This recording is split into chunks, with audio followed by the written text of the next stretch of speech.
ಆದ್ಯ ನ್ಯೂಸ್ಗೆ ಸ್ವಾಗತ. ಲೋಕಸಭಾ ಚುನಾವಣೆ ಕ್ಷಣಗಣನೆ ಆರಂಭವಾಗಿದ್ದು, ಸೋಮವಾರ ಚನ್ನಗಿರಿ ಪಟ್ಟಣದ ಶಿವಲಿಂಗೇಶ್ವರ ಕಾಲೇಜಿನ ಆವರಣದಲ್ಲಿ ಚುನಾವಣಾ ಹಬ್ಬ ಆರಂಭವಾಗಿತ್ತು.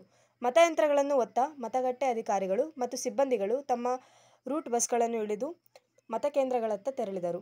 ಬಿಸಿಲು ಹೆಚ್ಚಾಗಿದ್ದರಿಂದ ತಮಗೆ ನೀಡಲಾಗಿದ್ದ ಮತಗಟ್ಟೆ ರಟ್ಟನ್ನು ತಲೆ ಮೇಲೆ ಹಿಡಿದು ಹೋಗುತ್ತಿದ್ದ ದೃಶ್ಯ ಕಂಡುಬರುತ್ತಿತ್ತು. ತಾಲೂಕಿನ ಆಡಳಿತ ವತಿಯಿಂದ ಚುನಾವಣಾ ಸಿಬ್ಬಂದಿಗಳಿಗಾಗಿ ಪಾಯಸ, ಅನ್ನ ಸಾಂಬಾರು ತರಿಸಲಾಯಿತು. ಈ ಸಂದರ್ಭದಲ್ಲಿ ದಾವಣಗೆರೆ ಜಿಲ್ಲಾಧಿಕಾರಿ ಮತ್ತು ಮುಖ್ಯ ಚುನಾವಣಾಧಿಕಾರಿ ವೆಂಕಟೇಶ್ ವಿಶೇಷಚೇತನರಿಗೆ ಸಿದ್ಧಪಡಿಸಲಾಗಿದ್ದ ವಾಹನಕ್ಕೆ ಚಾಲನೆ ನೀಡಿದರು. ಈ ಸಂದರ್ಭದಲ್ಲಿ ಸಹಾಯಕ ಚುನಾವಣಾಧಿಕಾರಿ ರವಿ, ತಹಶೀಲ್ದಾರ್ ಎರೇಸ್ವಾಮಿ ಇತರರು ಹಾಜರಿದ್ದರು.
ಎಲ್ಲ ಕೆಲಸ ಮಾಡ್ದಂಗೆ ಆಯ್ತು.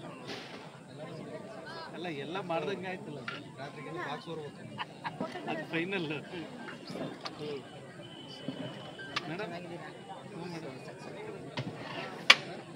ಅಯ್ಯೋ ಸಾಕ ಮೇಡಮ್. ಎಲೆಕ್ಷನ್ ಗೊತ್ತಲ್ಲ, ಸ್ವಲ್ಪ ಎನರ್ಜಿ ಬೇಕಲ್ಲ.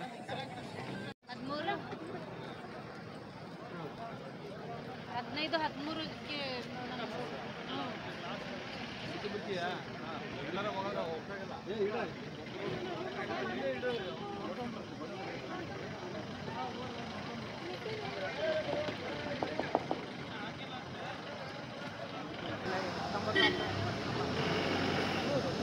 ಅವ್ರು ಹಿಂಗೆ ನೋಡ್ಕೊಂಡ್ಬಿಟ್ಟು ಅಲ್ಲೇ ಸಿಗ್ತಾ ಬರ್ರಿ.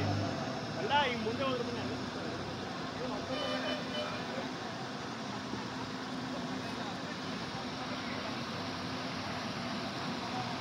ಬಿಸಿಲಿಗೆ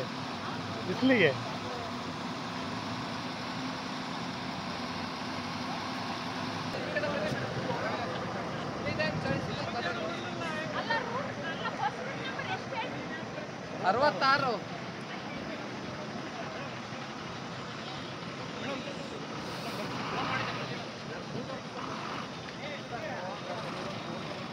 ಬರ್ರಿ ಹಿಂಗೆ ಹೋಗೋಣ.